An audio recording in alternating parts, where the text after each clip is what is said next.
So they all say it's important to them. So we'll see. I'm curious as well. And I hope that they do. And I hope that I'm allowed to be a little part of it, whether it's, take them on field trips or do some fun stuff with, future grandkids someday. Yeah, that would be amazing. So tell me kind of like what for you a typical day or a week looked like in your homeschool. And then with three kids, like how do you make sure that each kid is getting their needs met? Because they're all different. They're all good at different subjects and have different learning styles. Like, what is that? How do you incorporate different needs into your day? What does that all look like? Yeah, so I'm going to approach this from when my kids were younger because my Hmm. days now look so much different when it's just a 17-year-old who's pretty well independent. So let's focus then to maybe about 10 years ago or so Hmm. when I would have had three in elementary school age range. And I would say that that was probably the hardest years were when I had an elementary age, middle, and high school. And so I'm trying to figure out the high school all while trying to teach the youngest reading and math facts. And then the middle Hmm. schooler, mostly at that age, I mean, he continued to be a force to be reckoned with. So just We all have one. keeping him on track, keeping him in the house, keeping him to what maybe he needed to do. And how our days became it was a bit more organic. When we first started homeschooling, I approached it from a time schedule and then realized that that wasn't really going to quite work with kids. And so Hmm. our days just kind of be the good days, we'll say, because there's some days that are, there's ups and downs. And so the goal always was for us to do some family style learning. A lot of families call it morning time or morning basket. There's some authors who call it that. And I always wanted to start with that. Although if they got ready for the day, got their chores done, bed made, breakfast and everything, they were able to start off on some independent stuff. So I preferred having a time that we would start our morning time, our family learning together, because it also gave me a deadline that I needed to be ready for the day and that would keep me focused and keep me on track. So typically around that age, it was like 9 o'clock. I would say, we're all meeting here in the living room at this time.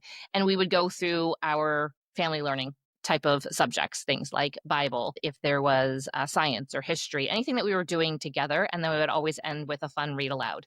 But then there was also the independent work because, as you're saying, kids are of different ages. And so when you are teaching a second grader math, that's going to be different than a fourth grader math, and obviously a lot different than a preschooler math. And there was a lot of bouncing around, and I had to learn. It's just like when you have one child and then you add a second child, and you have to learn to balance your time with both of them. It's the same thing, but you're just doing it with academics and with curriculum Hmm. and also then teaching them to be independent as well. And so when it would come to, say, time for math, I would do a lesson with one child, and during that time, the other two would just be maybe doing some independent parts of their math, or maybe doing their language arts, or just reading a book.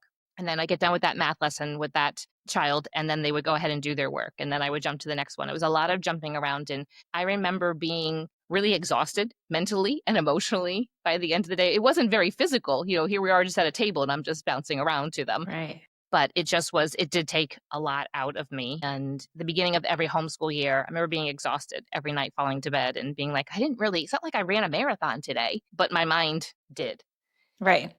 Yeah. So that's kind of a little bit of how that would look. We did 5 days of homeschool most years. Some years we did like 4 days, and then Fridays would be maybe a field trip, especially if it was sometime in the fall or in the spring when the weather was nice to take field trips. So that's also an option that we picked at some points in some certain years. Yeah, that's so fun. Okay, so you talked about how like some of your family learning you did in the mornings and that would have like Bible time. Like how else do you get to weave faith into your curriculum and into your days? Because you have that flexibility when you're at home, you get to kind of decide what that's going to look like. Right. So, as I mentioned briefly, that when we first started homeschooling, I was focused on just recreating the school at home. It's the only model of education that I knew. Mm, And I didn't see at first that we could weave our faith and weave the spiritual guidance and weave Bible time into what we were doing. And so it took me a few years. And I've had homeschool moms say, well, how do you fit this in? I'm having a hard time fitting my Bible time in. I'm like, no, you don't fit that in. That's the foundation. That's the beginning of it. And so when we did that family learning, when we would do that morning time, I knew that if I didn't do our Bible time first, it wasn't going to happen. It's just like when you're saying, well, I want to have my own personal devotions. For me, I know that I need to do it first thing in the morning.